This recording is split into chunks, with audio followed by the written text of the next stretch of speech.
I urge South Africans, I know we don't have borders and Bantustans anymore. If you come from an impoverished province, the Eastern Cape and Limpopo are normally top. Provinces like the Northern Cape and KwaZulu as well feature there. When are you going to go home and plow back? This is the Hustler's Corner. Welcome to Virtual Mkhukhu on the Hustlers Corner podcast. Johannesburg, South Africa, hustlers and squatters, brothers and sisters. Danke. Siyabonga ukuthi nihlangane nathi once again. Guys, you know the tradition. You have to go to that like button on the count of 1, 2, 3. Let's go. Click, click, click, click, click. Thank you. Let's click that subscription button as well. Click, and don't forget to switch on the notification bell. I have to emphasize that it's only 12% of you guys that have switched on that notification bell. So if you've been a subscriber here, or you call yourself a squatter or a hustler, but you don't have your notification bell on, you better do so right now so that we can increase the number of you guys that get to be exposed every time we drop brand new videos. Thank you once again. We had a very busy weekend this past weekend. There's lots has been happening. I've had a very, very busy week last week. Penuel has had a very busy week last week, but there's lots to talk about. We're excited to be back once again. Shapunjan. DJ Sbu, I'm good. How are you? How are your voice? Oh, the energy. Thank you so much. No, I need it. Thank you. It's been a great week. Very happy to be here. Greetings to the virtual squatters. Please also, besides clicking on subscription and the notification bell, please don't forget to join as a member, a paying member, so that we can pay to keep this type of education and to keep our virtual shack alive. I've been busy. I've become a micro celebrity. So I've started traveling a lot like yourself. But yeah, my voice hasn't fully recovered. So I don't know, maybe as time goes on, your mate, obviously. So maybe there's angas. Abantu are obviously blaming him more fire. I'm jumping more fire that's converting me into a mini DJ Sbu. You say, welcoming the virtual squatters. I've seen a lot of clips of people who do that. They'll like grab a more fire, and then after they drink it, then they start speaking like this. No, you've set a trend. I've said it before. So many people have broken boundaries in various industries. You've got a face for radio. Sure. From what we were taught through conditioning of what a radio voice should sound. Welcome to the Virtual Mkhukhu FM. Your voice was not conventionally radio. And you came and you broke, along with all other industries that you've entered, you came and you broke stereotypes and you were like, Perry White voice. You can just be and jump on radio. So thank you for that. And thanks for more fire with other people. Actually, talking about that, it's the same thing that I'm going through in my business life. Yeah. Where I can do meetings in my Mofa overalls and in my Chrofenchebe, you know, and other people would say business ethics say image counts also in business. You know, there is a time and a place to wear whichever way, how you want to. But when it comes to business and interacting with other business people, it's also important to respect their spaces and put on suits, etc. But I kind of find that in my industry and the types of meetings that I do and what our business, our brand is becoming and who I am, I'm finding a lot of people being themselves, man, and they're very, very successful business people. I trade with a lot of the Muslim community. They are very, very staunch in their religion. They are very, very humble people. They're extremely successful. They are highly intelligent when it comes to the trade, when it comes to trading, money, discussing rebates, discounts, and dealing with different suppliers and clients in that space. They are good at it. And every time when I'm in all these meetings that I always go to, you find them dressed whichever way they want to dress. Yeah. You know, you don't see them in a suit and a tie. And a lot of them, most of the time, they just wear their religious regalia. They let their beard grow as well, you know. And I think I might not necessarily say I'm influenced by them, but it's actually beautiful to experience, to be in those types of meetings with such people.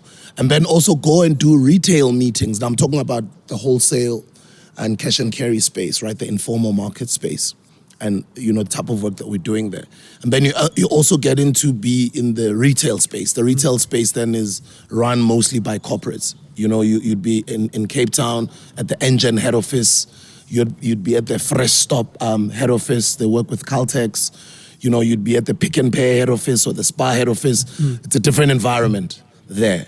You know, there, yes, some people will probably wear suits sometimes, but sometimes they just put on a t-shirt.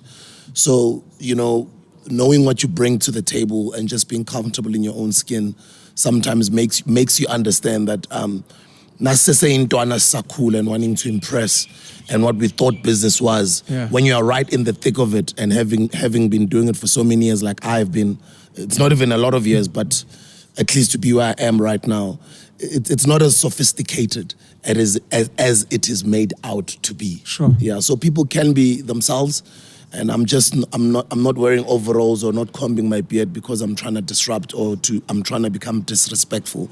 I'm just being comfortable in being me. Yeah. Jeez, I've got so much to add there, and I don't know if I should say it. You know, there's a quote that says,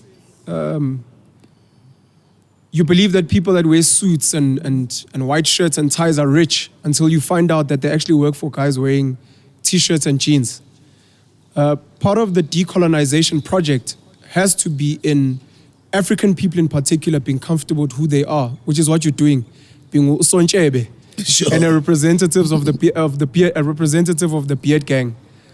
I understood what you meant when you were saying it's not that you're inspired so much by Muslims to grow your beard, but I think what you were trying to articulate is you're inspired by how in tune with themselves they are, to a point where if they do so without having to ask permission from anyone.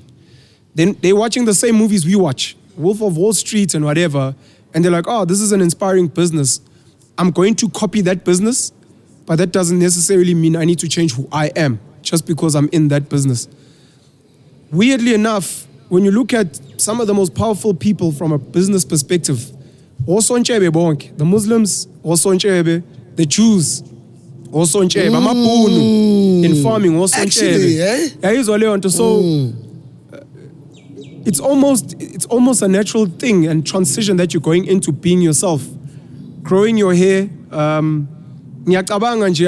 what I was wondering is, are we supposed to go through this rite of passage? Maybe, where we start off with the suits and the shirts and then get to that Maslow's hierarchy, self-actualization. I now want to be myself. I mean, Elon Musk have spoken about this, that when he started making money, he bought a sports car and what, and here he is now selling his properties. He's done certain meetings. There's photos of him walking barefoot. Richard Branson has done interviews where he's also barefoot now. I wonder if we're supposed to go through that, I wouldn't call it confusion, but that space of let me behave and then earn the right, or is part of the work, let's decolonize completely so that Intwana can go in with Inchebe, go in with however he looks, as long as obviously be clean at least. Sure. As long as to what you're saying about respect, but we're here for business and to make money. Are you delivering? And if you're doing that, would you speak broken English or whatever? Are you delivering? And that's all that matters. So again, as I said, you've broken so many boundaries for so many people. And when we look back, I remember before I met you, maybe 2-3 years ago, I was saying things like, people like what DJ Spoo might be appreciated later. We speak today about, I want to give you your flowers.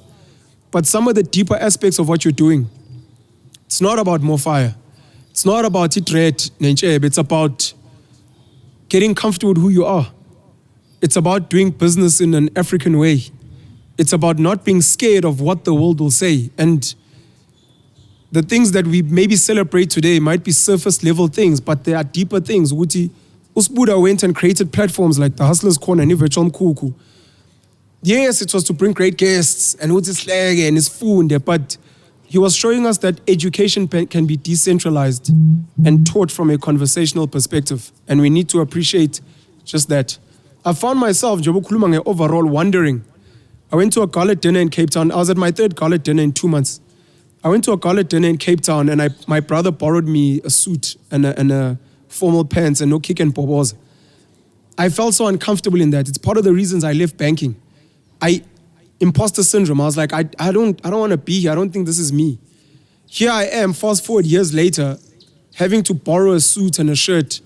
Is this what I want?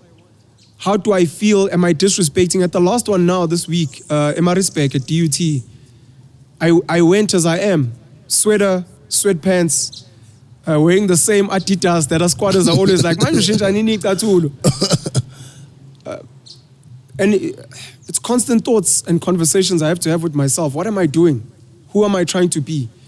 If a Nigerian man can come with his traditional regalia into a formal black tie event, if a Muslim man can come in with his regalia, if a Japanese man can come in, and if I claim to be a pennilist who has his own belief system, who has my own dress, is this also not part of my culture to come as I am and represent? Why must I put on a Western suit? Who am I trying to please? Why actually did I come here? Was it because I had something to impart in terms of education, knowledge, or is it because I wanted to dress up and look like everyone else? So it's tough conversation that I'm having, and Joba Ngisho siyabonga that you are pushing this agenda forward. We call it decolonization, of course, and some people think decolonization means African. Not necessarily. It means being you.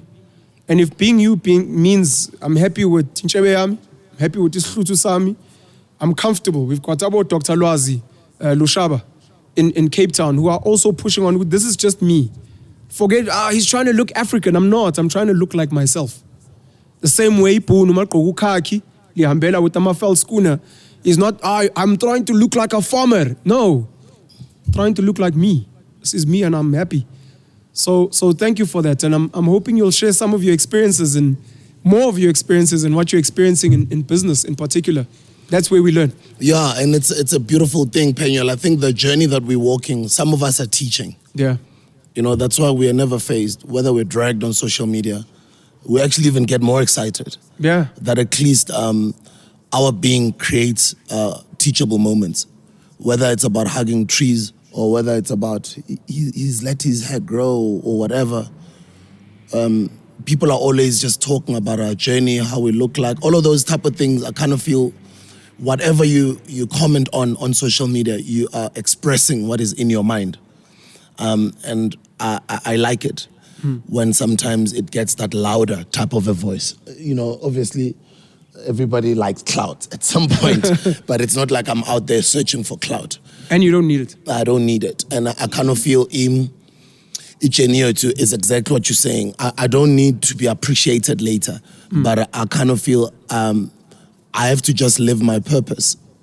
If when you look back 20, 30, 50, 100 years from today, people that have lived in our time, people like Abu Penuel, when the Penuelist religion, maybe at the time, I can imagine how big it'll be when people then trace back your life through the videos and things you used to say and how you used to lead your life. I kind of believe it will not be more about what we wrote on books, which is very important, and what we said, which is extremely important, but it's how we did things. It's how we lived our lives. You know, and for me, that's that. I've come to understand that we are in a bigger fight. No matter how much I can win, or no matter how blessed I can be, or how successful I can be, none of us is a winner until we all are. And this is a struggle, you know?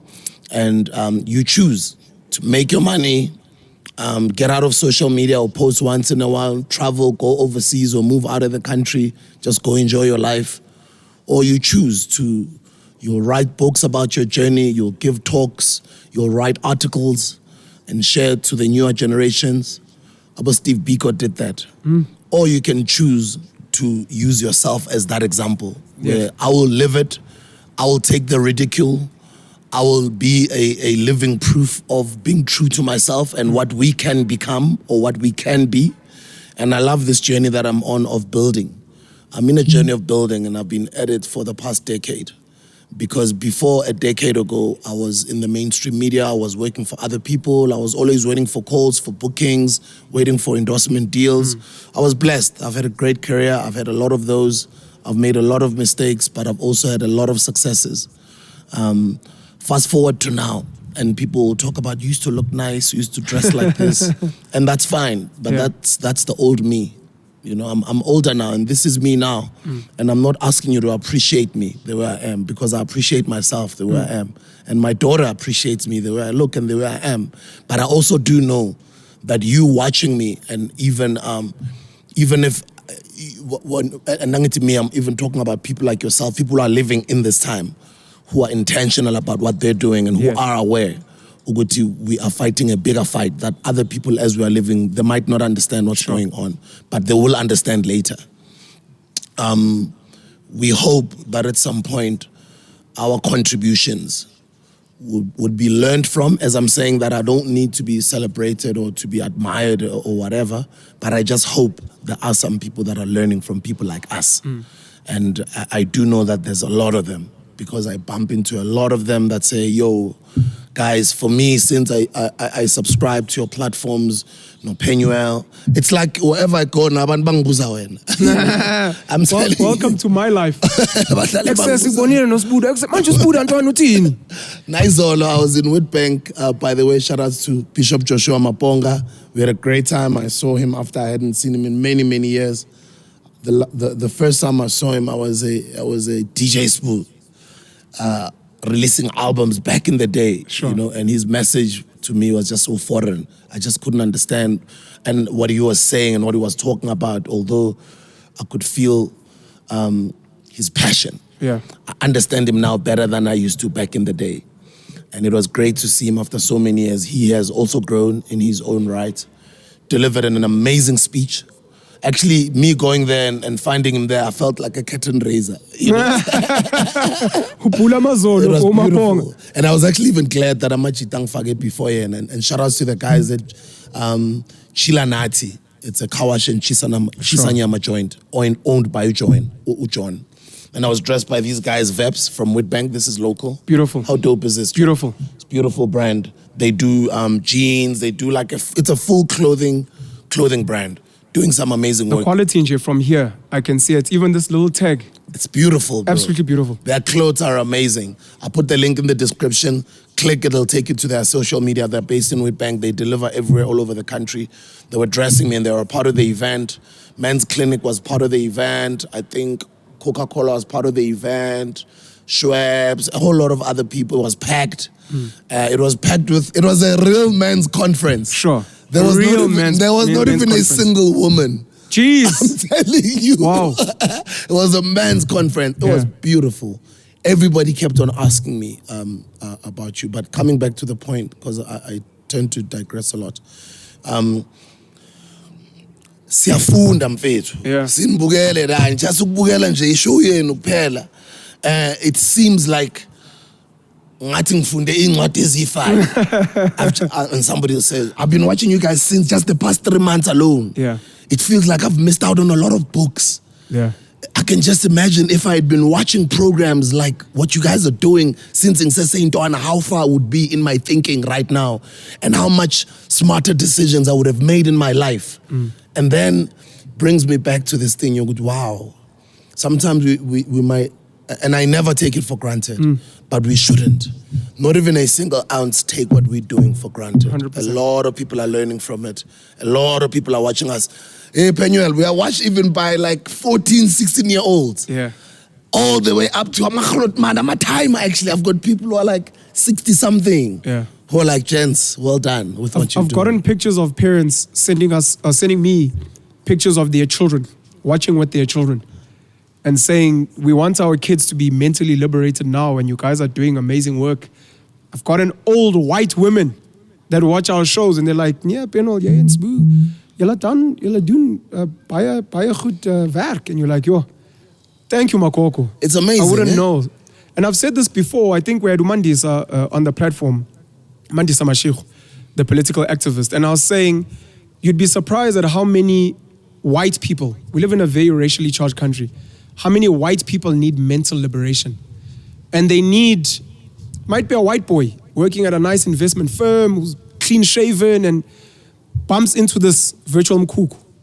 And then he starts hearing, Penel spoke about the Jews and the Muslims and Afrikaans. People's like, why do I actually shave? Why do I? And then they start doing some of the research back. I mean, if you're a Christian, the foundation of your belief system is in a Jesus Christ whose pictures are within Nchebe. So Nchebe as well. As well. So it's like, but if I'm living in the image of, or in the life, service of Jesus Christ, who am I shaving for? If we speak about hypothetical Zeus, a God figure, and every time we imagine these people, we don't think of a clean-shaven person. Who are these people? And all of a sudden, there's a white boy meeting you in the street saying, hey, DJ Sbu, Hustler's Corner, Virtual Mkhukhu. And you're like, hey, thank you so much. Like, you liberated me. And he's like, you see this beard I have, sir? It's because of you. There are so many white people that are politically racially charged without their permission. In the same way, a lot of black people are conditioned. Now, babazaz why they vote this and do this. And I'm hoping platforms like this, Ngempela, you know, you speak about Bishop Joshua Maponga. I'm thinking of minds such as Sadhguru. I'm thinking of so many intelligent, wise people that have transformed the world. And if, as much as it's just a little pebble in the ocean, if we can do that, maybe we're just conduits of some of the work they've done, so be it. Maponga's been living his truth for a while and confuses a lot of people. To this day, they still attack him. They still attack him. And I remember seeing a picture of Will Smith and Jada Pinkett's children, Willow and Jaden, dressed the way they dressed. Jaden has done model campaigns for brands wearing a skirt. Willow right now is polyamorous, so she has multiple partners.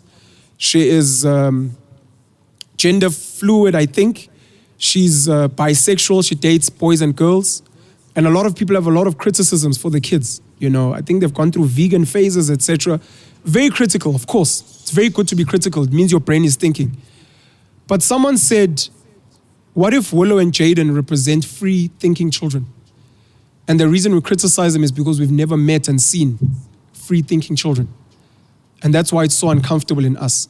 When Maponga eats the things he does, says the things he does, wears the things he does, hangs around with the people he hangs around with. Even now he's doing work with ZANU PF in Zimbabwe. And he said to me that, look, I've been very critical of Zimbabwe for years. And I'm still critical even now. And before, I used to scream from the outside. And I thought, I've been doing it from outside. I don't think it's done much. Maybe let me try from inside. And then I can give it a few years. And then afterwards, I can come back to all the people criticizing me, saying, yeah, you've become a mouthpiece for ZANU. And say, guys, yeah, I tried from inside, I failed. I tried from outside, I failed. Maybe let's try something else. Or from inside, this is actually what I learned.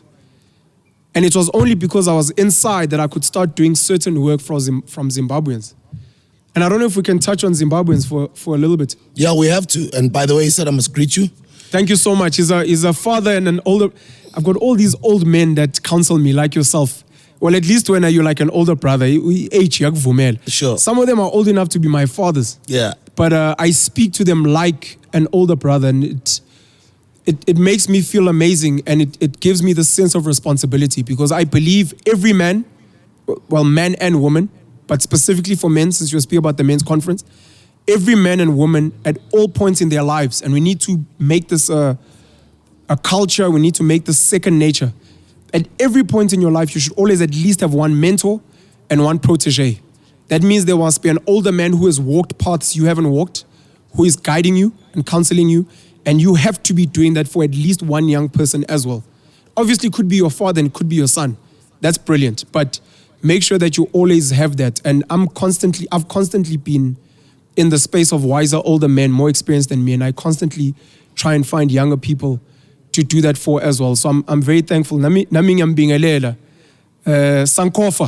Yeah, he said... Farmers of Thought. He said he's going to be in Limpopo for the next couple of days, I think this week. But he says he'd like to join us next week. So hopefully, before he goes back to Zimbabwe.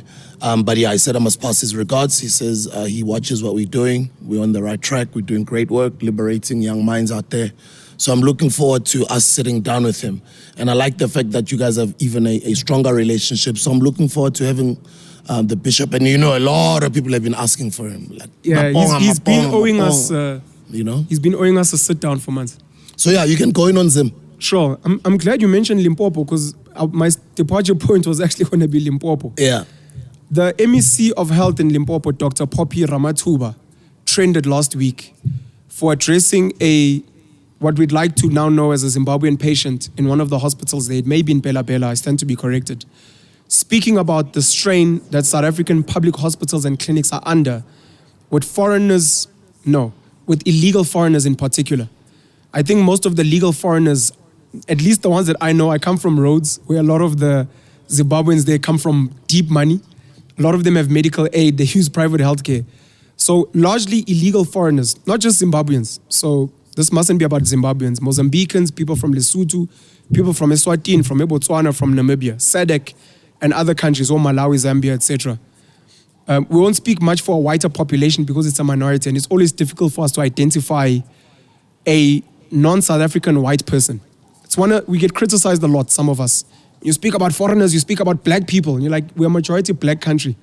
When you go to the prisons, you'll find black people. When you go to government, you'll find black people. It's only in the economy where you then see a minimal amount of black people. Anyways, but this was Zimbabweans in particular. And she highlighted the strain from a budget perspective, from the fact that a lot of South Africans end up not getting medication or help because of illegal foreigners. Now, when we say illegal, it means they didn't come here with a visa, with a permit. And that means their being here is a criminal offense. The same way, if a South African was in Zimbabwe, without a permit, without a visa, in Mozambique, in Nigeria, in Egypt, we would be an illegal foreigner there. And that is a crime anywhere on the African continent. As much as we need to discuss the borders, currently, it is deemed a crime. And now it negatively impacts South Africans from getting healthcare, which is meant to be paid for by tax-paying South Africans. She trended. Of course, the same conversations come up, xenophobia, but look at what Zimbabwe did for South Africa back in the day. And I made a video defending her, saying she's right from a legal perspective, but she's a doctor, she has an oath. That's a separate conversation. Two things can exist at once. She can be a doctor who has to serve patients, and nowhere in that video did she say, we will stop serving you. She didn't say that. And she didn't say South African doctors must stop serving you, and South African, she didn't. She said we're serving you guys, but this is putting a strain on our people. And number two, she said your president, Mnangagwa, and the ZANU-PF, they don't give us money to take care of you guys. So it becomes a problem for us. It's a very, very important polarizing conversation.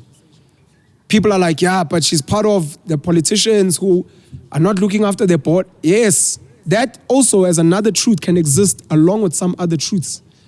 And these are conversations that myself and Umapong have sat down to speak about. Conversations that we need to keep having.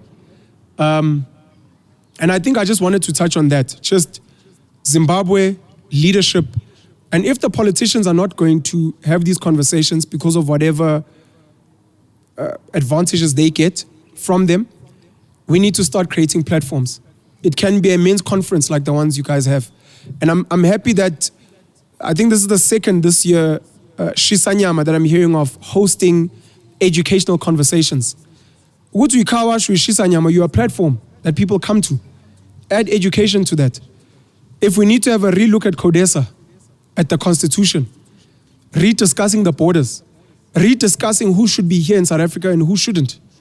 Is the current visa system, permit system working? Are the Zimbabweans that are in these hospitals willing to go back to Zimbabwe? Willing to speak to Zimbabweans in this country, whether they're here legally or illegally, to begin setting up stokvels that are going to fund Zimbabwean activity in this country and say, South African government, here's money just for our being here. Here's money for some of the things that we enjoy that we don't pay for. Can we have some of those conversations? Because we're trying to find solutions.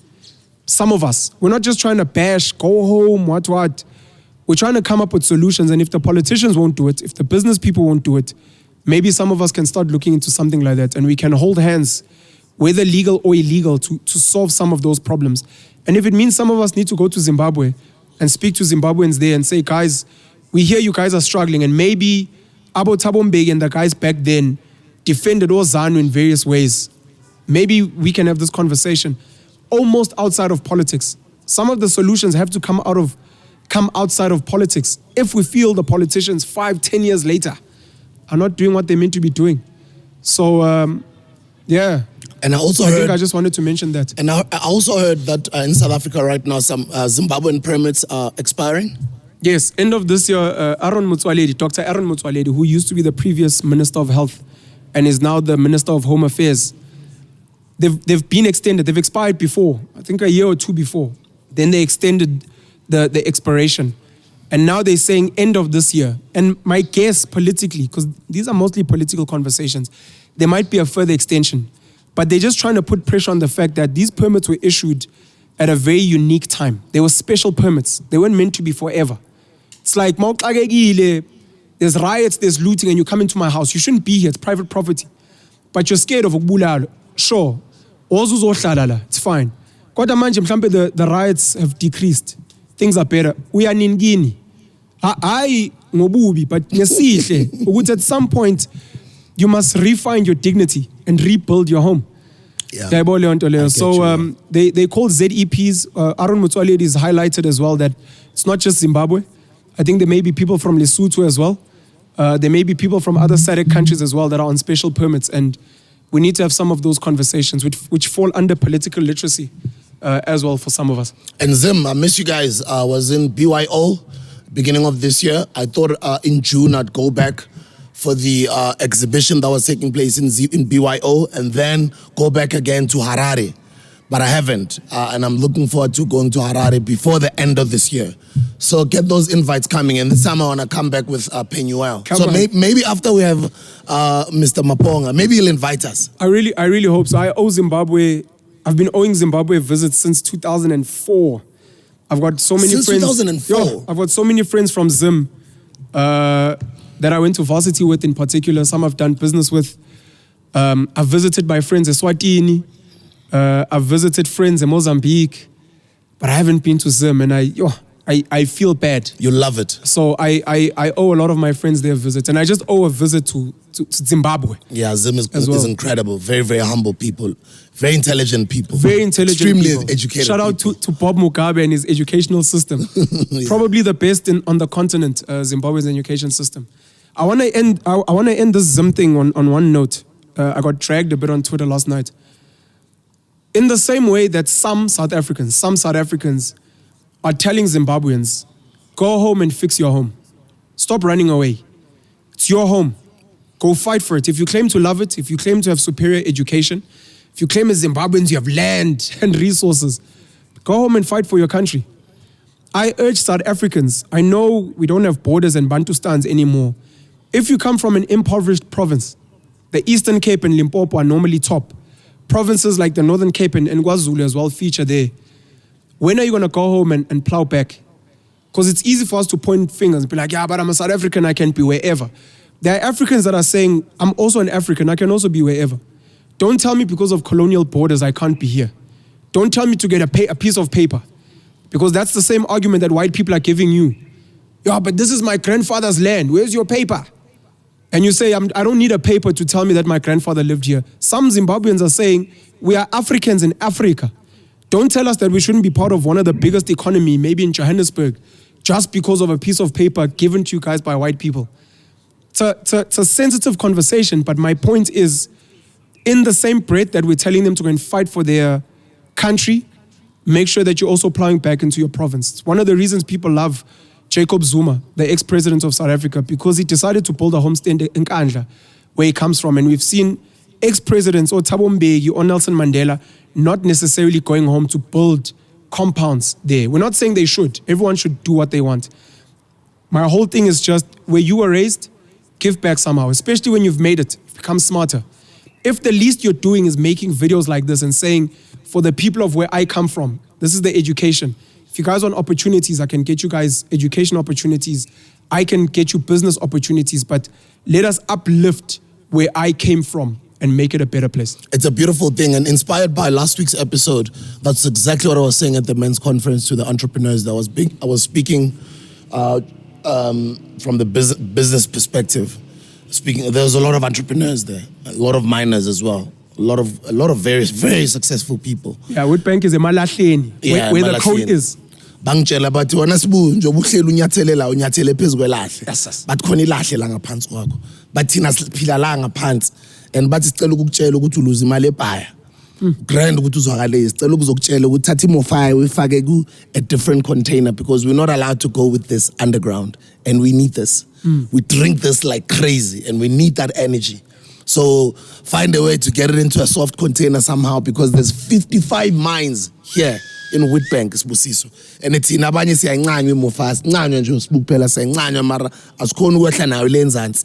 And the lenzansi siyayidinga. It's beautiful feedback. Sebenzela lenzansi. Beautiful feedback. Beautiful. So I was saying to a lot of the entrepreneurs, also the other guys who are in construction, other guys who are in tenders, other guys who are in different businesses. I was saying, gents, I think I get called out a lot as well. Although, I mean, my entire career I've done so much for where I come from in my own way, a Tembisa. Sure. I still get called out till today. So you guys can't just be successful and just get away. And you know very well, you know very well ukuthi ingane zethu la elokishini zidinga abantu abanjengani. Yes, we know you guys are busy, but you guys, Busiso, come on. You have to be doing things that empower us here somehow. Yes, we know you've done things all along, but as you grow also, even the doing or the giving back has to be also, we need to be seeing it. Some of it, you guys don't even communicate it. Not that we want you to communicate. So, I mean, I get not only dragged, but I get called to account. Ukuthi Busisi thembisa njani. Njoba uhleli lapho umuhle, useyindaweni wenza lokhu nalokhu, ithembisa lapho wena okhulele khona ewelamlambo kunjani. Lapho wena okhulele khona ehospital view kunjani. That's what I was saying to the entrepreneurs. Ngithi, gents, guys, it's our responsibility now. Sigroti. Anybody that feels you don't even have to be a millionaire, but you have to somehow go back, even if it's with knowledge. Even if you don't get paid a lot of money, you can gather a couple of young kids, or even if it's just one youth. Go drag them from Lapo Puma or a girl that you are seeing potential in. But we all have to go back to where we come from. It's not only politicians, it's not only Zimbabweans, Mozambicans, just in our own small little way. And Nangiti, inspired by last week's episode, it's exactly when we were talking about we can't be calling out national government when we should be calling out our councillors in our own local municipalities. So even in giving back, what am I doing in the first... I asked a lot of the guys, I was like, guys, I've been to 900 and something schools. I've even lost count. I'll have to go back to my SLF documents because we wanted to hit 1,000 schools by then. We wanted to hit 1,000 schools before 2020. But I don't know anybody who's visited over 20 schools in their lives, who set foot in 20 schools in their lives. I have been to over 900 schools. That's crazy. It's crazy. I wonder if the Minister of Education has hit 900 schools. That's insane. Yeah, it's amazing, but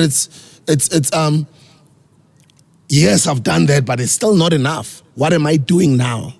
So go back to the school that you went to. I went to a primary school called Welamlambo Primary School. It's Tembisa. I went to a school called Sipiwe Higher Primary School. I went to a Tembisa High. I went to a Madibatlo. And then I went to a Soshanguve, a Central. What are we doing for the schools that we went to? In future. They might not look like it khona manje because baseseyintwana nje. Abasazi nokusazi isilungu mhlambe. Nami isilungu by the way Penyuel isilungu bengasazi nami yazi. Isilungu ngisazi egrade ngokubuyela ama print. Some of you guys would know what is ama print.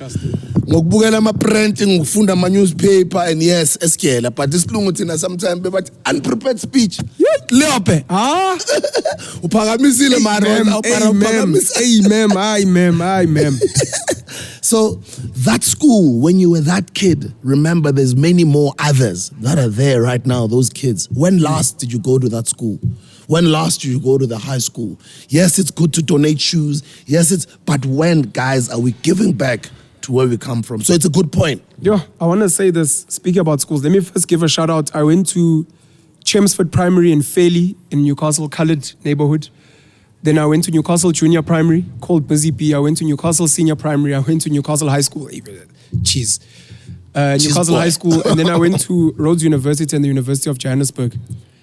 When I so I come from a very healthy rugby background. I loved rugby very much. And part of what I realized with rugby is that a lot of it is centered around, in this country, some of the top public and private schools. And a lot of them have got very, very healthy, generally old boys or alumni associations. Grey College in Bloemfontein has been the best rugby school in the country for many years and is arguably the best school on the continent. It's a government school, it's a public school, Afrikaans school. I believe they have an old boys society that has over 100 million rand that has been raised. Paul Roos Gymnasium in the Western Cape, which has produced the most Springboks as well. Which is the alma mater of Johan Rupert and other wealthy South Africans. It's in Stellenbosch area, Stellenbosch Mafia. Also as an old boys society, I think Johan Rupert was the head of it at some point, over 100 million rand. This is money that they've raised. And I wanted to build something like that. And I set up the Newcastle Old Boys all the way back then. We had t-shirts, got guys to wear t-shirts at our rugby games.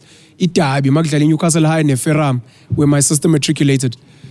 I was trying to build that, and I realized it was tough. And I realized even back then, in mindset is so difficult for people. Why Penwell Milling Khafi clip a year? For what?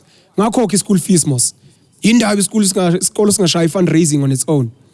I got my mother to understand. Unfortunately, she didn't do it for me, except supporting us sports days, quiet days, etc. I got her to understand that sponsoring your child's team is not having 50,000 rand. It's every sports day, as the OLED, as the timer. If he nganyaki dlala netball, hockey, mhlambe about 10, about 15 week group, hambo thenga amakana ama fire. Niggas ingane. Before after the game, would buy shy adrenaline. This is my sponsorship. I was with, Mr. Leope always brings us more fire. My mom would bring some of these other energy drinks. Not caffeine. The sports drinks. The sports drinks, sorry. Yeah. Like your Energade and your Powerades. Yeah. I don't want to give them spotlight. But okay. Anyways, it's okay. Or Energade or Powerade for my sister's team. She bought them socks, I'm a sogisi just to play with. So you can imagine my mom, of course, as a black mother in a predominantly white team. If all of the mothers and the fathers were bringing just 50 rand, let's say all of a sudden a team looks like it's sponsored by the biggest brands. So I struggled for a while and I eventually stopped that project because I got busy with other things. But in really smaller ways, you spoke about being held accountable, and it's important that people hold their celebrities, people from Amakasa, their politicians, their ward councillors, everyone accountable. But I always say there are good leaders and there are good followers. People also need to hold themselves accountable. I know Woolworths, and I don't want to give Woolworths a shine, but I'll do it anyways. Woolworths has got a school card where you can go and load your school on that card. And if your school doesn't have it, your school must sign up, where every time you shop at Woolworths, you can swipe that card and a portion of that money goes back to your school. Now, that's Woolworths as an example. If you are saying, Sbu, what have you done for Itembisa? Penwell, what have you done for Imatatin, where your father's from? What have you done for Newcastle, where you come from, Etropin? What have you done for Ikvugeni, where your mother comes from, Ewashbang? What have you done for Limpopo, Ehawik, where your father comes from? Part of my questions become, Njoban Shala Lap, you guys spend money every day. In the businesses you spend money at, or at the businesses you spend money at, businesses you spend money on, have you ever held those business owners accountable? What are you doing for my child's school? Are you giving back? Are you giving back to my church? Are you funding this community? And if you're not, why not? Is it because you're selling at cost, you don't make profit? Maybe increase the price of your fire. If you 12 rand as an example, champions with 13 rand. We won't mind even paying 15 rand for fire because we know with above a certain profit threshold, for every fire we buy, 1 rand, 2 rand goes to the local community, sports, whatever. Do the same with the businesses you buy from. Do the same with the mashisanyam. Ishisanyam is what guys, nyakumbula sanletelu mapong, sanletelu sbu. This is how we're giving back to the community. Hold us accountable, but hold your money accountable and hold yourself accountable. Are you holding the teachers at your kid's school accountable? Are you even attending ama AGM? You have to be there, mama, baba. Are you going to your kids' sports games to actually see who's your coach? Actually, baba and lulula. My child is talented, but they're not getting on the field. The child whose parents are there at the games is playing on the field because the parents are like, why is my son not playing? And if you're telling me it's because, no, I get fit, at least now I know what we can work on back home with Intuanayam. So let's hold our leaders accountable, 100%. But let's also hold ourselves accountable. Where are we spending our money? Where are we spending our labor? Lao Sebenza corner. Have you ever held your boss accountable? You guys have got a pay slip with all these different lists of things. Can you maybe, as one of the stop orders, say, boss, besacela uthatha 1% or 5% of imali every month? We beg and then I'd like you as my employer to make sure that it goes to these causes. One of them being my child's school, mhlampi school fees, or one of them being my church, one of them being, because I already give you my labor and I know we make money in this company. So mhlampe I lack the discipline to take some of my salary and give back. But ngiyacela ke wena uthathe a portion of my money, not just give tax, not just pension, not just funeral cover, but besacela also a community cover. So that you take some of this labor and sweat that I'm giving. By the time Osbu, let's say for example, you're not even asked to be held accountable. People are saying, how with all more fires at Daiso, let's say we make R1 million a month with more fire. Do you know that 10% of that money actually goes to the community? So you don't even know Sbuda, but it's more fire. The more fire is already doing all of these things because you are a good leader, but we are also good followers, and we realize that we have to hold the spaza shop owners, the supermarket owners, the schools, and everyone accountable to make sure that we build our communities. Beautiful. One of the things I also spoke about is I recently posted a video, and I was shocked that a lot of people were impressed by my kid selling, that I teach my kid to sell. Yeah. It's a normal thing. I grew up like that. Sure. Actually, more fire founders in Ntwana zasispaza nos piu Cape Town ukhulele Mkhukhu Sure. Cape Town Soweto. Umuntu okhulele Mkhukhu athengisa isipaza. That's part of trading. Yeah. That's part of getting your child used to financial literacy. Ujwayele nyuku, changing nyuku. Sure. Mina nangisakhula bengihlala nginenyuku. I guess that's why I was destined ukuthi ngibe nenyuku. That's why I still have inyuku. Umuntu wenyuku ngayiluza inyuku mara ngizoba nayo futhi nje. Sure. Why? Because ngikhulele espaza, but I was not aware what my parents were doing at the time. Yeah. Bengicabanga ukuthi abazali bami bangifuna ukunginikeza ichance ukuthi ngiyodlala nezinye ingane, ngiyodlala nezinye ingcosi estradini. Njalo after skela angitholi ichance yokucwala isiganga, mele ngibe sesiphaza sasedladini Yes, yapayisa. and as Ntwana, you're angry. Hey Joe, you are Child angry. labor, bayangigqilaza, my parents hate me. Joe, on weekends mele mawuledo ambekane saluni ngama weekend. Ngama weekend mele nginayo isaluni, mele ngigeze imoto yakhe, mele ngithatha ikari ngivanye ustoka. You know, I was just that kid obekathunyiwa nje, you know. Nini ngiyabhayisa esiphaza edladeni, nini nama weekend esaluni nakayo stoka mawulede Charlie Packers eJozi ngivaya naye. So I grew up under that environment. I guess I was not aware ukuthi they were making an entrepreneur out of me. It's called apprenticeship. You know, it was so incredible that that's exactly what I'm doing with my daughter. So, ingosi yami yacava, siyabhayisa thina. Ibhayisa imofa ingosi yami, nasishaya kunama open days eskela sakhe, what they would call, I mean, the recent one was called the daddy and daughter cook-off day. We're cooking together. But even on that day, we saw a great opportunity ukuthi abangene. Plus ingosi yami ke hayi. Come on.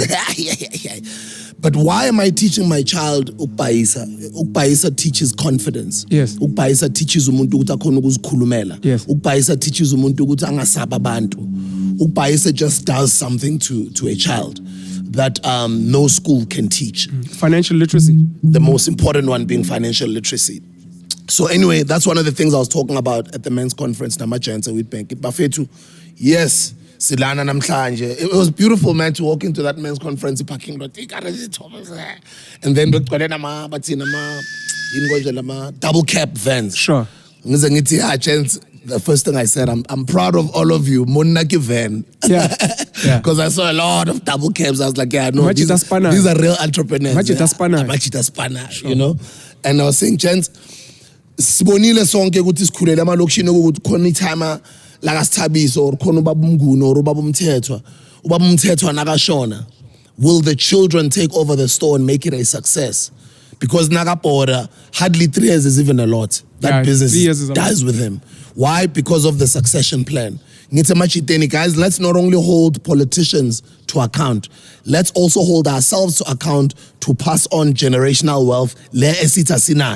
Whatever we're learning, how many of you guys know what you do at work? Yes, but how many of us know? How many of our children know what we do at work?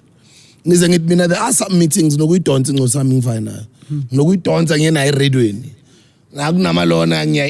sometimes we really making if I guess to be if I go deep and you know, and that's the type of father I am. Involve into his trial isn't. Sure. And no me meet abantu I see starstruck low ban you know. Sure. And but then she's respectful and she's humble, but one of the things I learned from a great businessman by the name of Mr. Robert Gumete, I'll tell you a quick short story where one of his daughters, and shout out to Obab Gumete. Mr. Gumete has been such an amazing mentor to me for the longest of time and has opened so many opportunities for a lot of people, for myself specifically.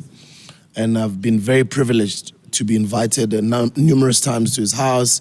And he opens up sometimes on how business is done we see these people, they're just so successful, and it's not easy to reach out to them. But when they open up to us and they're willing to mentor, it's something very incredible. It's exactly what you were saying earlier. So anyway, the story says his daughter was graduating from a state. Berekele is a state. So in America? Yeah. That's great. That's awesome. I think at the time she was 23 or 24. And that's already like 5 or 6 years ago. My second album, maybe early 30s or maybe late 20s. I don't remember the exact age. But as at but sir, don't you let her do what she wants to do? I mean, she's finishing this girl. I don't know. I'm sending her to India. She has to go learn from an Indian family how they run their family dynasty. She'll be at that family for about a year. And it's wow. These little things, these are some of the things that I learned from some people who are successful. And that's incredible. So Bengita Machideni, coming back to the men's conference, gents, how many of us are passing on the current skills that we have or what we are currently doing to our young kids? Doesn't matter whether our kids are 4 years old, whether our kids are 12 years old, whether our kids are 19 years old. How many of us are being intentional about passing on our knowledge to our kids? I love the word intentional. And that's a challenge to a lot of us. And that's a challenge to you watching right now as well. If you're a father, if you are a mother. Well, mothers, I don't even want to challenge you that much. I know you're always mothering because it's you guys that are always with these kids. But us as hunters, as men with the skills of making money, as some of you guys who are entrepreneurs, I don't think we are successful if we are not passing on all those skills or that knowledge to our kids from an early age. Yeah, as we could speak about this for an hour. I've told you before, parenting is a deep passion of mine as a conversation, as a topic. Intentional parenting, which is one of the principles of penalism, is something that's deeply rooted in me. Shout out to Ihlala Nathi High, Emadade in Newcastle. That's where my mother taught, I think, for over 20 to 30 years. Ah, that's beautiful. I marked a lot of those scripts. They were being marked by you. A lot of your scripts I mark by me. A lot of teachers' kids, mark scripts. The one thing a lot of teachers don't get to do, which amazingly my mother did with my brother, because after my brother did his psychology degree at Rhodes, he went and he did his PGCE, postgraduate certificate in education. And he went and he did some teaching at my mother's school. I love what you're doing of challenging parents to take their kids to work, where you work, to go and see what you do. My brother went to my mom's school and he taught there. And I thought at the time when she did this, I was a brilliant student. And if I had taken more time to visit Ihlala Nathi with my mom, I could have spent time maybe teaching certain courses, but more importantly, speaking to the kids in the class and maybe even some of the teachers about, this is what we're doing at Ropin. So sharing some of that information with them. These are the methods we're using. This is what we were taught. This is how we're doing things. And share that. To what I was saying earlier about taking skills back. If this is the school that is empowering my family and my mom is sending us to supposedly better schools, can we also not visit those supposedly better schools and give back in that way and teach those kids? So for a lot of the teachers that are out there to this day, take your kids to school, let them spend a day with you, but staff room, the whole day. Take them to class, let them read certain passages, let them engage some of the kids, let them share some of your experiences. I study at this private school and some of the teachers, some of the kids and the staff there might learn certain things, or you might help them partner. There's some partnership programs between private schools and public schools where some of the private school kids have got extra clothes to give away, extra money, extra groceries. And they're like, oh, snap. Your mom teaches there, we didn't know. We can actually donate certain things to that school. Now we're actually building a community and we're solving problems. If you're a nurse, take your kids there, bring medicines home, even if ubolegile. Teach your kids, this is what medicine this is and this is how it works.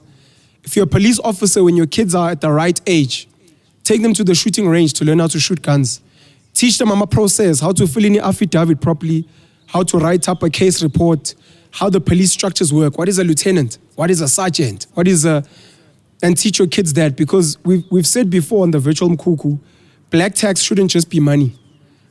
It can also be skills, knowledge, and to what you were saying, and this is where it touches me, or mama that are denying their kids their children. It's not only dad's money. So to say that again. All the mothers in particular. It happens with fathers as well.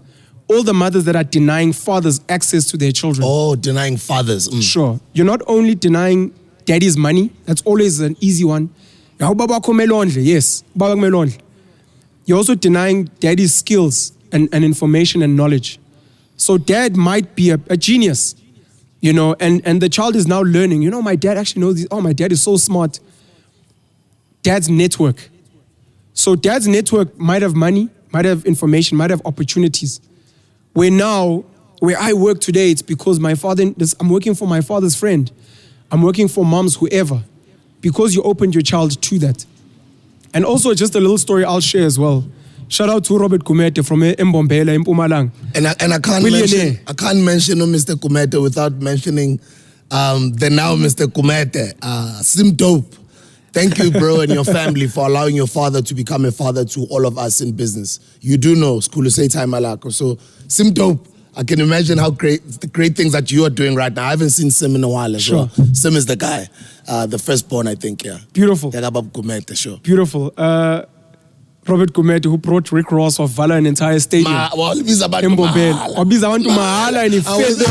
Jeez. And then he said, come, let's do more fire. More fire was all over that concert. That's flexing. Anyway, shout outs to Mr. Chi. Jewish business practice, Jewish business mind, certain other people's business minds. Johann Rupert's father, Dr. Anton Rupert, after Johann Rupert dropped out in Stellenbosch, sent him to America to go and work in some of the investment banks there. And what I've heard certain Jews say is, yes, we have a family business. Of course, we've got money, but I want my child to go and learn at the expense of established corporates. He must go lose money for them, not for us. So they send kids to some of these established businesses to see how they run, to learn world-class business systems, which maybe your family may not have yet, and then to come back and implement some of those back home. So Johann Rupert went to study mergers and acquisitions, how to raise funding, etc. And then he was brought back into Rembrandt at the time. It eventually became Remgro. Rembrandt Group, I believe, is where the name came from. I know them from a cigarette brand. They serve Rembrandt van Rijn. Yes. I think, the ads. Rembrandt van Rijn. So I think the lesson there, because sometimes we speak big, hey, namang saying the business cool. No. I want to send a shout out to the Dippenaar family in Newcastle. Mkhukhu, I hope he's still alive. Mkhukhu, Jacobus Alvain Dippenaar, 22 farms around Newcastle in the Normandin area. Tiwanjalo kuma auction, wayifika nama truck. Afika thenge zonke inkomo ekhona. Had a beautiful guest farm called Horseshoe where our choir used to go for training. The rugby guys would go, the marching band would go. I was sponsored my international trip to Europe back in 2002 when I was in grade 11 with the provincial youth choir by Kobus Dippenaar, who had a petrol station in Osizweni, in Newcastle, sorry. He's got a huge, I think still to this day, a huge soccer tournament and league. Osizweni, giving back. Speaks fluent Zulu, especially because of his dad.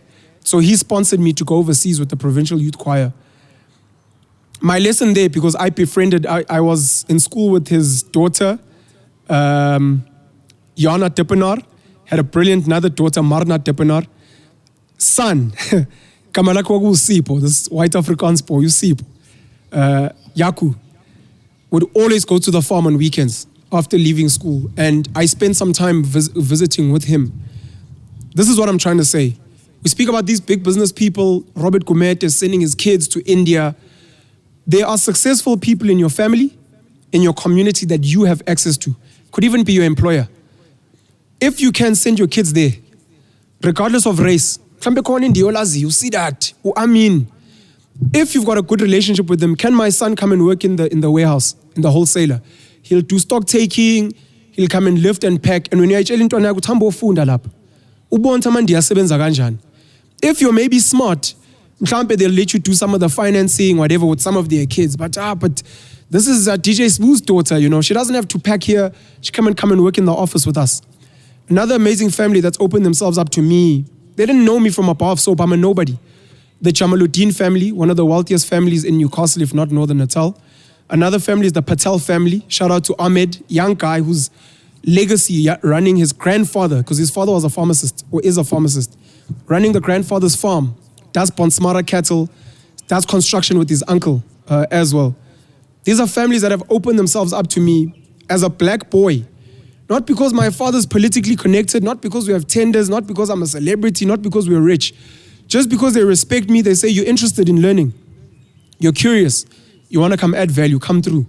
So it's a challenge, along with taking your children to work, along with letting the other parents take the child to work, along with letting the child spend time with family members that have skills and businesses. Find people in your spaces that you can send your kids to learn. Who knows, your family might end up marrying into that family. You guys might have business relations. One day, maybe you end up building a more fire.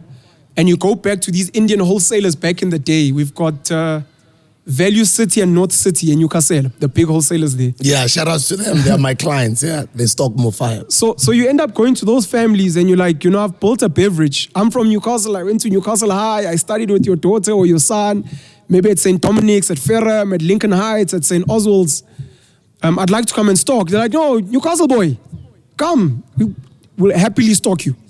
We're in the business of making money and pushing product. If you have a good product, we're happy to push it just as a business transaction. But it's more beautiful to us because you're a Newcastle boy, because we know you. And now we might hold you accountable. We take some of our profits, we plug it into the mosque. We plow it into Islam. What are you doing, my friend, for your community? And you start saying, thank you very much, sir. That's something I hadn't thought of. And you go and you plow back in these same universal principles that we're speaking of. So it's a challenge to some of us to say, send your kids to people within your family and your spaces that can go and learn, just as Robert Gumede is doing with his kids, just as some of us are trying to do with our kids as well. So it's so beautiful. I had a great, interesting week last week. And as you're speaking about passing on to the younger guys, I was invited to lunch. Thank you to Professor Dr. Lazulu Shaba. You were talking about him earlier. Because I started in KZN. We spoke and said, we'll hook up if time allows in KZN. Coincidentally, you're also going there. Time didn't allow. Unfortunately. But it's fine. We didn't see each other in KZN. I was in KZN Monday, saw some clients. Shout outs to Boxer Superstores and the staff there and all the love that, we received from all of you guys. And obviously hoping that the work that we're going to do together is going to bear beautiful, positive results and great fruits. And shout out to all the other clients, that one went to go and see. I don't usually discuss my clients on camera because some of the things, I'm in a space that is very highly competitive. Yeah. And a lot of my competitors, they usually watch what we're doing, especially my social media. Yeah. They're always watching everything I'm doing. So, there's certain information that my team always feels, sometimes I reveal too much. Sure. I reveal or I divulge things from a perspective of being a teacher, thinking of my audience and sharing knowledge. Yeah. But there's certain things sometimes where I get too excited and I share and I'm not supposed to. Yeah. But anyways, shout outs to some of those clients and the cash and carry. Shout outs to Tradeport. Shout outs to Ohlanga Group. Shout outs to the Devlin Group. Shout outs to Bulk Choice and all these guys that I do great business with. I'm always in those meetings and just learning. And I appreciate the opportunity to be given a chance for my product to be in your outlets and to be your supplier. It always feels great that you guys are not only just buying the product, you guys are aware of what's going on in the country and what we are building. And a lot of you guys always tell me that you're doing business with me because you are aware that I'm sort of leading a generation of young people that look up to me, and a lot of them who want to become entrepreneurs and are always consistently learning from me. So from that perspective as well, I just want to shout you guys out on camera. Everybody who stalks Mofire as my clients. And let me also thank, we flew from Wednesday, went to Cape Town, Macro, shout outs to Macro. Mofire is now available at all the Macro cash and carries nationwide, guys. Go buy Mofire in bulk. Go buy more fire in bulk. Come on. Go and buy more fire in bulk Let at Macro. Know. Do you know why you should go and buy it at Macro? Because the meeting that we had with Macro this week, they said, last in, first out. We are reviewing we take in quarters, we review some products that are not doing well, and if you have not performed, you are out. So we have to perform as Mofire. We've just recently gotten into macro, guys. Go buy Mofire in bulk, the whole country. Even if it means you go buy 5 cases to go give to your younger brother who's unemployed, or your next door neighbor, Ongaspani, go buy 2 cases and give it to them. Just go stock up Mofire at any macro so that our sales at macro can go up, so that we can start going up that list. So we are in macro. I always say to my client, even when we're pitching for business, Uguti, just give us a fighting chance. Sure. Just give us even one aisle. Like, just give us one space, one shelf, one little. We'll prove ourselves. Our product, we believe in it. It'll perform. So I want you guys to make sure that Mofire performs at all the macros. Anyway, I went to a very difficult meeting with Fresh Stop. Fresh Stop is an outlet that has got a relationship with the Caltex. Caltex garages nationwide. Basically it's Caltex. Yeah. Right? And we had a great conversation with Marius in Cape Town at their head office. And I'm mentioning this because that meeting was so difficult, because in 2017, the same reasons that Marius was giving us as Mofire to not come in were the same reasons he was giving us right now to not come in. And after we walked into that meeting and what he saw, what we have become, and the love that we got, not only the love that we got from the entire office taking pictures and coming down, and as the sisters are taking pictures,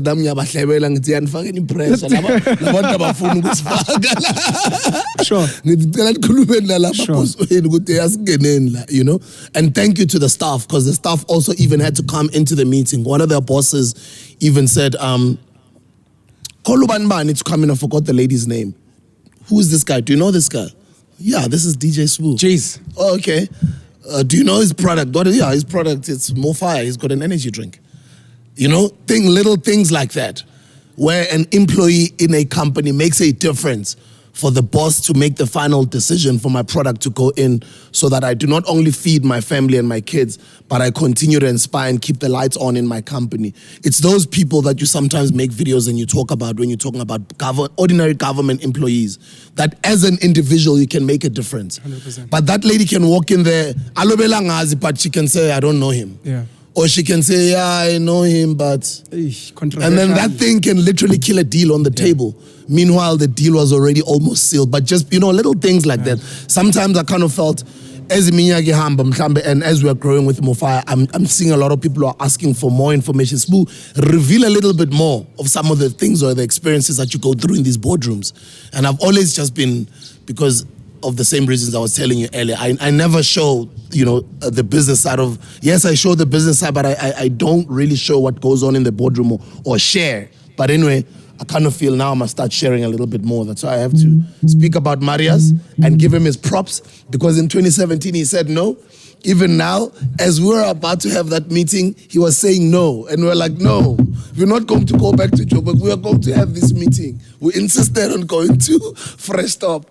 And then it turned out to be a great meeting. It was so beautiful. And they kind of felt, okay, we'll give you guys a chance, but next year, because we're already planning for 2023. And thank you for that. That's very, very important. Let me mention that. I didn't have to mention that, but it's just some of the meetings that I attended in Cape Town. I went to Macro, Montague Bay, Macro, Ottery. The staff there was so amazing. And they showed me a gentleman who's one of their biggest clients, who supply the entire community with groceries, who started as a humble man, and they were showing me him, and I even met him, an incredible gentleman who's a businessman, one of the most humblest business people in Cape Town. And I met him as well, who's one of their biggest clients at Macro Ottery.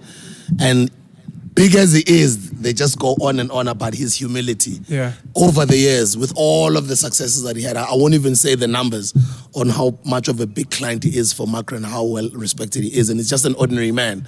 And sometimes things like me wearing my brand and being in overalls and being humble instead of, being in shiny suits.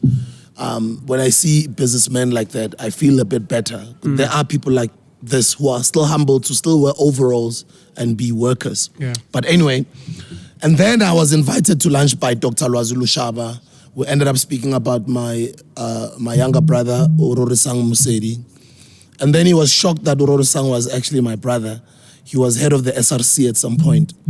And then when he found out in the conversation, Uroro-san was my brother, he was saying, probably Uroro-san won't have some nice things to say about me. Sure. When you get to speak to him. Sure. But so sometimes to students you must show tough love. So I'm linking it back to that conversation to say, even if we mentor our kids or we're being intentional to the youth, sometimes you must show them tough love. I remember even a conversation that we had with Dr. J.J. Tabane where he said at some point you must fire young people. Yes. You must fire them to grow, because if you don't fire them, they won't grow. They won't grow. Yes, sometimes it feels bad to fire and you don't want to fire, but sometimes they give you no room, but you have to fire because you've got a business to run. So there has to be tough love that gets shown to the youth sometimes. And Dr. Lazulu Shaba was making that example about my little brother, Uroro-san. I won't say what happened, but it's an interesting one. So thank you, Dr. Lazulu Shaba, as well, for agreeing. He's agreed to have a conversation with us. Beautiful. On virtual Mkhukhu. So whenever we've got a chance, we must fly down to Cape Town to go sit down with him. I learned so much. I didn't even know that he actually even opens up his lectures to outsiders. It's not only Crazy. to the UCT students. He says he opens it up to everybody. He says anybody, even if they're not a UCT student, Sure. and they are willing to learn the type of knowledge that he teaches, because he teaches first years. He says he sees them coming fresh from high school. Some of them, they don't understand what they're learning. But he says he knows that he has them for 6 months. Yeah. And then he says he sees them when they start becoming second year, third year. And then he bumps into them later, or he bumps into them, some of them, sebasebenza or whatever, some of the things they say in the transformation and the work the impact that is making through that class is so amazing. So I'm looking forward to also sitting in his class and just and learning from Dr. Lazulu Shaba's class. But those are some of the things that I experienced in Cape Town before I went to the men's conference in Witbank to meet the great Bishop Joshua Maponga. So I had a very eventful week, teachable week. I learned so much, but it was also beautiful and busy. Yeah. I got a lot done, achieved a lot of things. And once again, to all of my Mufaya clients, thank you. All of those guys that I get to be in boardrooms with, I'm not disrespectful at all. It's always with respect when I'm in my overalls and in my nchebe, representing my brand. I learn a lot from you guys and continue to support us. We'll continue to prove ourselves as well to make you proud. Thank you, Spuda. Before we carry on, you have an appointment. I don't know if you're still going. Oh, Ash, we've got a lot to talk about still. We have not spoken about the summers. We have not spoken about the conference. Make sure that you could. No, he has to go. Okay, let's wrap it up. Let's go to the summers game. Wrapping it up. Yeah, because he has to go. Okay, let's start with the summers. The summer winners. I know a lot of you guys. We've got a lot. I still had a lot to say. Nama had a lot. Nama had a lot. But maybe let's run through it. Yeah, let's not inconvenience. Before you speak about the summers, I just want to just give a quick plug for people that are going to be listening. At Manu Madima on Twitter, at MAANO MADIMA. On Twitter gives an amazing financial literacy, economic literacy. When you speak about Fresh Stop, I know they're under food lovers because he's written an amazing thread about them. So if you search at Mano Madima and then you search even on Google food lovers, you'll see a breakdown of the food lover structure and the beautiful story of those guys that built that business. And then I also just wanted to say quickly, Nontogozo Ngobo at DUT, where I was this week in Pietermaritzburg at Riverside Campus, and the entire team of Innobiz is doing amazing work there on entrepreneurship. They are building incubation spaces that are not like what we're used to now, where you attend classes and they teach you random things. They're doing practical experience that's 70% practical. They make sure you get funding.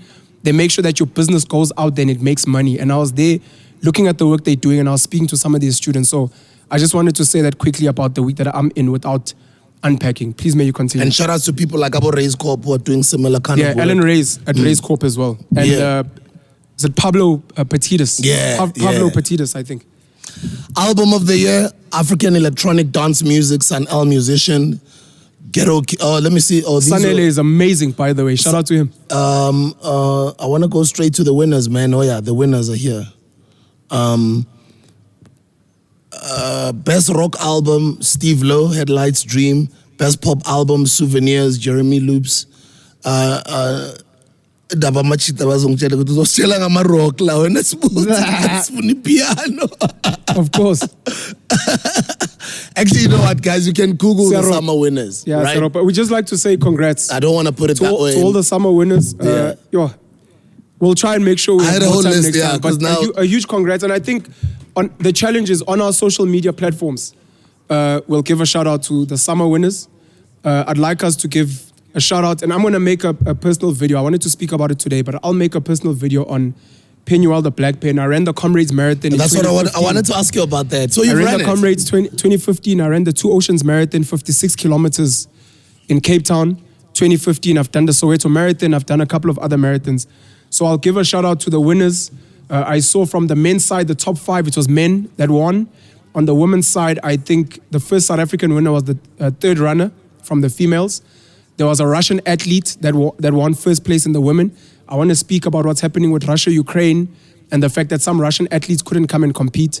We're going to speak about all of that. So I'll do it on my platform, speaking about just being a runner back in the day, the Comrades Marathon. But a huge congrats from my side and from all the virtual squatters, to all the summer winners, the South African Music Awards, and then to all the Comrades Marathon, the winners, the people that finished, and to everyone who just qualified to get to the starting line and ran. And to everyone, by the way, to everyone who supported the Comrades Marathon, because that's what I'm going to speak about.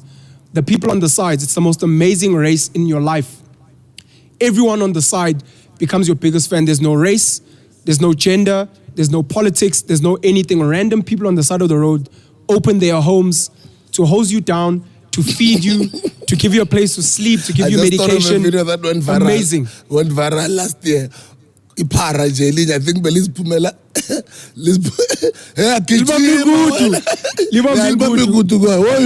You're running so slow. Man, I don't know if you saw that video. I saw it. Very funny video. But anyway, I come from the music industry. The reason why Gnabo Mofa Namhlanje, Gnabo Virtual Mkhukhu, Gnabo Hustlers Corner, and all these things that one is becoming and one has achieved, the books that I've written, the lives that I've changed, it's because of awards or contributions into my career, like the South African Music Awards. I wanted to touch on that as well. I wanted to speak about what it can do for your career, even just being nominated. Last week, I did touch on my experiences of not having done things correctly and not having received my royalties for publishing royalties for Remember When It Rained, because the owner refused to for whatever reason. But I decided to focus on the positive side, on what I could gain from the success of that Violent album and that Remember When It Rained single. It's the same thing with the Summers, where even if you didn't win, instead of dwelling on complaining, rather focus on the fact that you are nominated and just use that opportunity to catapult your career to the next level. Summer awards can be so amazing to your career. Not only that you can up your booking fee or you can start getting endorsements, but it changes your life dramatically. So I just hope that the musicians that were winners this weekend, they see the significance of the Summers. Yes, we will not all be happy. Sometimes we complain for whatever reason.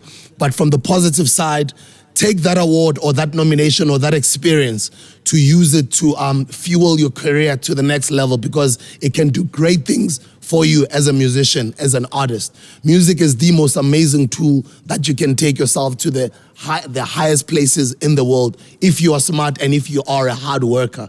So congratulations to all of the winners. Congratulations to all the nominees as well, even if you didn't win. And congratulations to all the young people that went to Sun City to go and experience and have a great time being at the South African Music Awards. I know this year it was different because of the COVID-19 lockdowns. Usually summers happen towards the first quarter of the year, with all the other award ceremonies overseas happen on the first quarter between January and I think March, usually mostly February. But I do know that this year they happened now, which is sort of a little bit different and weird. But shout out to my boy, Ntwana, I'm Robot Boy, for holding it down. You continue to make me proud, boy. We are all proud of you. No, Nabom here, we are proud of you. Nabo Lebza, the Massive Metro crew is always rooting for you. The Mofire crew is always rooting for you. Minez Manako, you continue to just make me proud, Mr. Robot Boy. And I don't want to just single you out and not, Pick up everybody else, but shout out to all the musicians and everybody else that went to the summers. Hopefully you guys had a great time, and look after yourselves. And when you're driving on all these roads, are all our virtual squatters and Mkhukhus, let's look after ourselves. We are in September right now. First week of September is here. We're going to Inzalo, Yelanga, guys, on the 23rd. We're leaving on the 21st. Click the first link on the description. It'll take you to the tickets. Come and join us. We're going to have a great time. But I'm looking forward to summer 2022. Geez, it's going to be an amazing year, especially after 2 years of hard lockdown. Joe. It's going to be a huge celebration, guys. Please take it easy. COVID, You know what I mean? So please take it easy. Let's enjoy. Let's celebrate. Take care of your health, of course. Join Inzalo Yelanga. Let's educate ourselves. Let's decolonize our minds. We'll keep sharing information and education. Like I said, please go to DJ Sbu online. Please go to Penuel, the Black Pen, whatever we couldn't fit in today's episode. We'll try and unpack there. And then just keep connecting with us, man. We appreciate the feedback. Please keep supporting Remember When It Rained. I know a lot of the squatters were asking, no, you have does to that support mean it, we must guys? stop No, listening to no, it? no, Please keep no. listening to it, because this guy here with his Nchebe still gets booked when you guys listen to the song. So yeah, congrats to everyone, man. And love you guys. Congrats to the Podcast and Chill crew for the Damon Dash interview. I would have Saul. I know Saul has a great time. We all have a great time. We have a drink. Yeah. But Saul, bro, you're interviewing Damon Dash, bro. Damon Dash, bro. Sometimes, come on, Saul. Just ease down on the alky a little bit. There's certain, especially now that you guys are going to the world. I know sometimes you guys, the way you ask in Tanda Ninjalo, but there's certain guests, Saul, where you must go in even deeper. I need the soul that we know, you know. I kind of felt on the Damon Dash interview. Sure. I think big up. I actually haven't listened to it. I'm gonna give it a shot. Yeah, but to his defense as well, guys, Abo Solba recording on my weekends. And even this episode was recorded yesterday. We record on weekends. So we are allowed to have drinks. Even here, it's a podcast. I sometimes once in a while have a drink here on camera, you guys do know. But I wanna say shout out and big up to you guys. Well done on the Damon Dash interview. You guys killed it. It was amazing. I needed my soul to go in on Dame, but I needed a little bit more. I don't want to say sober soul as if I'd big up Shaiga cool, but soul didn't give me that soul that I needed. Sure. But you asked some beautiful questions, man. So big up on that Damon Dash interview. I wanted to big up the Podcast and Chill guys for that Damon Dash interview. Jeez, can't wait to go and listen to it. I actually thought, because Abo MEC have done these interviews where they pretend to be interviewing an international celeb. Yeah, that was a real one. But apparently that was a real one. Yeah, this was a real one. I'm going to go check it out. And shout outs to Dame Dash for giving us a chance and opening up to the internet people to speak to him and share knowledge and just keep on being Dame. This is a person who worked closely with all these people that we all admire. That's another pioneer, by the way. If you guys get a chance, please go research and watch the interviews of Dame Dash. Futuristic thinker, believes in building, believes in innovation. He writes, he creates, he's put so many people on, highly misunderstood, very passionate about people and about creating, about being a boss on your own. So Damon Dash, huge pioneer, and I love the guy very much. Love him too. Guys, have a great week. We love you. We'll see you next week. It'll be the first Monday of September. Thank you, son. This is the Hustler's Corner.